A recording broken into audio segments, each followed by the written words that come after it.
कह रहे कि दर्शाइए कि कोई धनात्मक विषम पूर्णांक 6q+1, 6q+3 या 6q+5 के रूप का होता है, जहां q क्या है, जहां q कोई धनात्मक पूर्णांक है। q क्या है, q कोई धनात्मक पूर्णांक है। बस हमको दिखाना क्या है कि धनात्मक विषम पूर्णांक 6q+1 या 6q+3 या 6q+5 के रूप का होता है। मतलब हमको कैसे दिखाना है कि इसके रूप का होता है। तो इसका एक फॉर्मूला होता है, शायद आप लोग हमारा पिछले वीडियो देखेंगे तो उसमें समझ में आ जाएगा कि ये फॉर्मूला क्या होता है। इसका एक फॉर्मूला होता है यूक्लिड विभाजन प्रमेय। यूक्लिड क्या होता है, यूक्लिड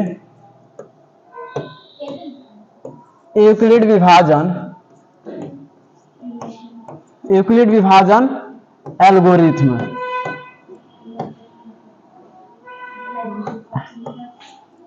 एल्गोरिथ्म होता है, यूक्लिड विभाजन एल्गोरिथ्म। इसका एक फॉर्मूला होता है, शायद आप लोग मालूम होगा कि नहीं। इसका फॉर्मूला होता है a बराबर B Q plus R. a बराबर B Q plus R. a बराबर बी क्यू प्लस आर, जहां पे r क्या होता है, रिमाइंडर यानी शेष होता है। r क्या होता है, रिमाइंडर शेष होता है। a मान दिया है यहाँ पे 6q+1 एक दिया है, यानी इसका दे दिया है 6, q का q या प्लस r की जगह पे दे दिया है 1। आप लोग भाग देते होंगे तो आप लोग जानते होंगे, भाग देते होंगे तो मान लीजिए 4 से भाग देते हैं किसी संख्या में और यहाँ पे है 12, चाहे मान लीजिए कि 13 है, 13 है, इसे भाग देंगे तो 4 तिहाई 12 हो जाएगा, घटाएंगे तो ये बच जाएगा यहाँ पे 1, ये बचेगा रिमाइंडर। क्या बच गया है, ये हो गया शेष। तो यहाँ पे दो माने दे दिया है, कौन कौन सा, a इसका दिया है, इसका मान है कर है ये होता है a, ये क्या होता है a, ये होता है b और ये होता है q और ये होता है r। यहाँ पे देखेंगे तो ये दे दिया है b का मान दे दिया, b का मान। एक और फॉर्मूला होता है इसका, आप लोग जांच करने के लिए, भाग जांच करने के लिए फॉर्मूला का यूज करते होंगे, भाज्य बराबर क्या होता है, भाज्य बराबर भाजक गुण भागफल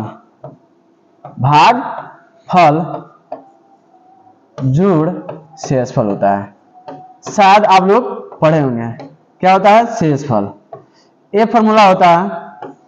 ए क्या होता है, ए होता है हमारा भाज्य। ये क्या होता है, भाज्य बराबर दिया है भाजक कौन है, जिसे भाग दिया जाता है, यानी हो जाएगा बी और गुणा है तो गुणा क्यू के क्यू, ये हो जाएगा क्यू का क्यू प्लस आर का, ये हो गया बी का मान भाजक, ये हो गया भागफल, जोड़ है तो जोड़ और शेषफल हो जाएगा आर।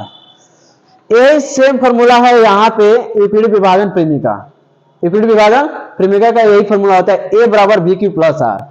लेकिन यहाँ पे ध्यान देंगे तो बी क्यू प्लस आर दे दिया है, बी क्यू प्लस आर दे दिया है, यानी a का रहा है 6q, यानी 6 हो गया b, क्या हो गया 6, b हो गया 6, q का q ही दिया है और प्लस r की जगह पे 1 शेष दे दिया है। अब यहाँ पे 6q के b की जगह पे 6 है, इसका मतलब b क्या है, इसे भाग दिया गया है, 6 से भाग दिया जाएगा और इसमें गुणा, एक q को गुणा कर लिया गया, इसमें एक शेष बच गया, लेकिन कितने भाग दिया गया यह नहीं दिखाया गया, ये कितने संख्या भाग दिया, यानी एक का मान इसमें नहीं बताया गया है, इसमें एक का मान नहीं दिया है। देखिए ये बी क्यू प्लस आर दे दिया है लेकिन एक का मान नहीं दिया, एक क्या होगा। तो हम लोग यहां से समझ में आ रहा है कि एक का मान नहीं दिया है तो हम लोग क्या करेंगे, एक के मान मानना पड़ेगा। एक का मान क्या कर लेंगे, हम लोग मान लेंगे, एक का मान मान लेंगे।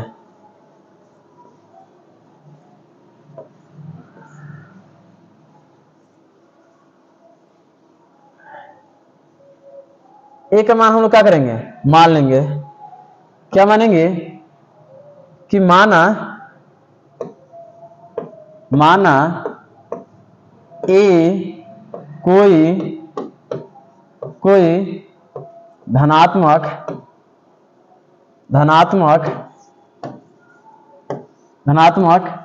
विषम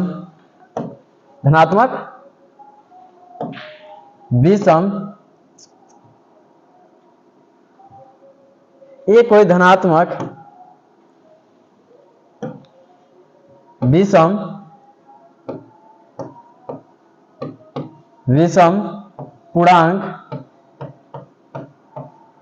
पूर्णांक है।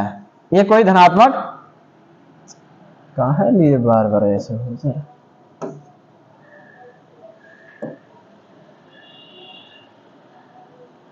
ये कोई धनात्मक विषम पूर्णांक है। आ रहा समझ में? मान लिए तो यहां से हो जाएगा a बराबर, मान लीजिए धनात्मक विषम पूर्णांक है तो ये क्या हो गया, और इसका मान दिया है BQ यानी 6Q प्लस 1, ये हो गया। यानी समझिए ये भाज्य है, इससे मतलब ये अगर कह रहा है कि इसके रूप का होता है तो इसका मतलब अगर किसी संख्या में 5 रिमाइंडर आ रहा है, रिमाइंडर कितना आ रहा है, 5 आ रहा है, तो इसका मतलब क्या हो सकता है कि वो संख्याएं जो होगा वो आता है जैसे 4 से, मान लीजिए हम दे रहे हैं 13 में भाग, 4 से 13 में भाग दे रहे हैं तो 4 से भाग देंगे, तो जब भी अगर भाग देंगे, जब भी क्या करेंगे हम लोग भाग देंगे तो ये 100% है, 4 से ज्यादा कभी रिमाइंडर बच ही नहीं सकता है, 4 से ज्यादा रिमाइंडर आ ही नहीं सकता। अगर 4 आएगा तो 4 एकम 4 कट सकता है, यानी यहाँ पर रिमाइंडर क्या है, यानी शेष 5 आया है, तो इसका मतलब क्या हो सकता है, कुछ संख्या 5 से ज्यादा से भाग दिया गया होगा तभी ना शेष आया है। तो हम यहां से भाग देंगे तो कभी भी क्या होगा, 4 से कम ही शेष आएगा, 3 आएगा, 2 आएगा, 1 आएगा। अब यहाँ पे भाग दिया गया तो 5 आया है, तो इसका मतलब यहाँ पे पहले मान लेंगे 1 दे दिया है, इसका मतलब किसी भी संख्या से जब भाग देंगे तो 4 से भाग देंगे तो 4 से क्या होगा, तो मान लीजिए होगा 4 3 12 हो जाएगा, घटाएंगे तो 1 बच जाएगा रिमाइंडर, लेकिन यहाँ से 4 से फिर से भाग दिया जाएगा 14 में, तो क्या हो जाएगा 4 से, तो 4 3 12, फिर 2 बच गया, हाँ ए बच गया, फिर 2 बच गया, 4, फिर कौन कॉल कर दिया, ऐसा प्रॉब्लम इतना 24 कटेगा।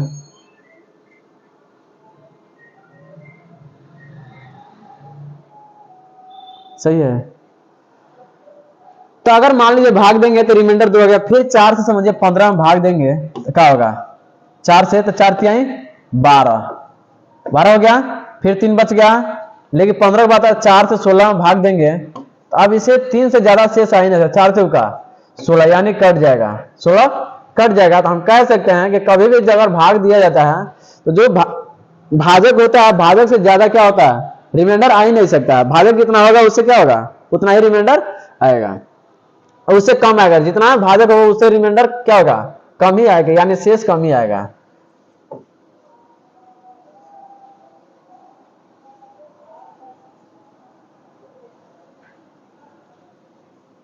आइए समझते हैं। तो ये हो गया 6Q प्लस 1। अगर मान लीजिए कि यहाँ पे वही संख्या, तो यहाँ पे हो जाएगा a बराबर, ये हो जाएगा a बराबर, मान लीजिए भाग दिया 5 बार आ रहा है, तो इसका मतलब उसमें क्या आ जाएगा, 6Q प्लस 2 भी आएगा, शेष आएगा कि नहीं, 2 भी शेष आएगा। a बराबर 6Q प्लस 3 आएगा, a बराबर 6Q प्लस 4 भी आएगा, रिमाइंडर आएगा, a बराबर 6Q प्लस 5 तक आएगा। तो कह रहे हैं कि मान लीजिए कोई विषम पूर्णांक है, अगर भाग दे रहे हैं तो इसका मतलब 5 तक रिमाइंडर है, इसका मतलब उसके अंदर क्या है, 2 भी आएगा, 3 भी आएगा, 4 भी आएगा। तो यहां से लिख लेंगे हम लोग, अतः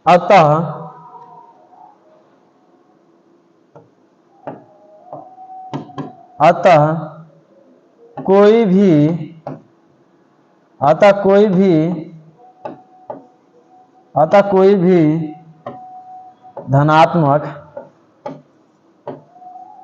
भी धनात्मक विषम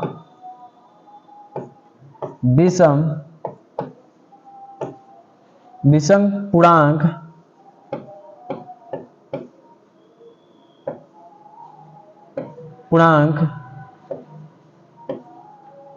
6Q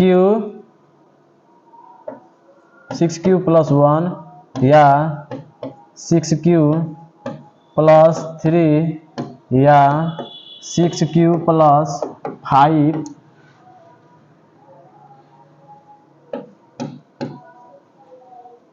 6Q प्लस 5 के रूप का रूप का होता है, होता है, रूप का होता है। आ रहा समझ में? अगर मान लीजिए कि इसे कह रहा है तो इसका मतलब रिमाइंडर क्या होता है, 5 तक आएगा, यानी उसके बीच में और भी क्या होगा। अगर मान लीजिए मान लिया हम लोग ये कोई धनात्मक विषम पूर्णांक है, तब हम लिख देंगे तब a बराबर बी क्यू प्लस आर, ए बराबर, अब मान लीजिए कि रिमाइंडर उसके 5 तक आया यानी शेष, तो उसका मतलब वो क्या होगा, बीच में भी आएगा। हम यहाँ से मान लेंगे यहाँ अतः कोई भी धनात्मक विषम पूर्णांक 6q+1 या 6q+5 धनात्मक विषम पूर्णांक कह रहा है, तो हम लोग कह देंगे कि हाँ ये होता है धनात्मक कोई विषम पूर्णांक। अगर मान लीजिए कि 6q+1 या 6q+3 या 6q+5 के रूप में होता है। आ रहा समझ में? यहां से चलिए अगले क्वेश्चन पे चलते हैं।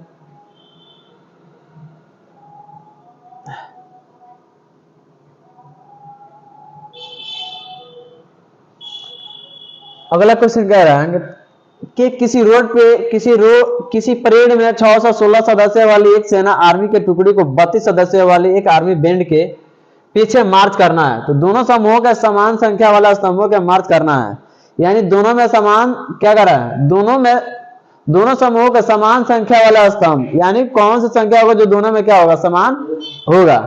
तो स्तंभों में मार्च करना है, तो उन स्तंभों का अधिकतम संख्या क्या है जिसमें वह मार्च कर सके।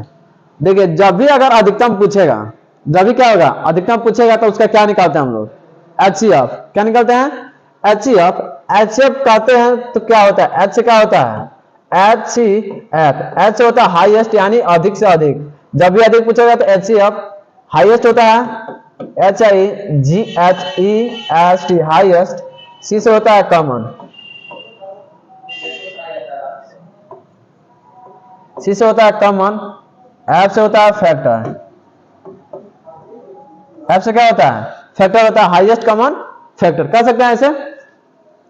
तो हाईएस्ट कहता है यानी कौन जो है जिसमें वह मार्च कर सकते हैं। अधिकतम संख्या क्या है ना, अधिकतम संख्या क्या है जिसमें वह मार्च कर सकते हैं, यानी HCF ही हमको क्या करना पड़ेगा, ज्ञात करना पड़ेगा इसमें HCF।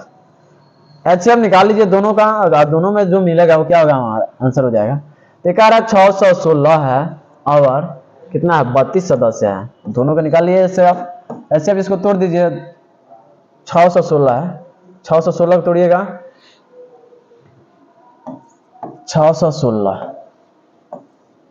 फिर 2 3 6 2 8 16, 2 से 2 कम 1, 2 5 10, 2 चौके 8, फिर 2 से तोड़ना 2 7 14, 2 दूनी 4, ये हो जाएगा 2 से 36 दूनी 72, फिर हो जाएगा 2 से 18 दूनी 36,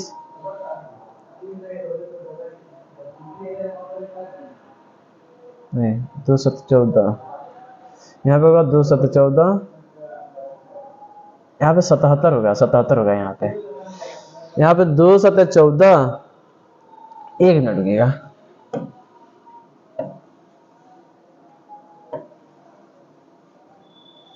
यहाँ पे होगा 2 कम 1, 2 5 10, 2 चौके 8,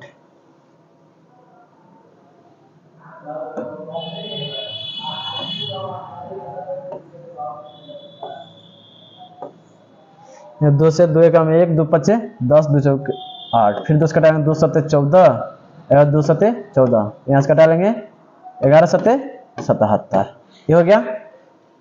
यानी इसको हम लिख सकते हैं ऐसे 2 गुणे 2 गुणे 2 गुणे 11 गुणे 7, ऐसे कर सकते हैं 11 गुणे 7। 32 को तोड़ेंगे तो ये हो जाएगा 2 से 2 16 दूनी 32, 2 8 16, 2 चौके 8, 2 दूनी 4 हो जाएगा ऐसे, 2 दूनी 4 दूनी 8, 8 दूनी 16, 16 दूनी 32।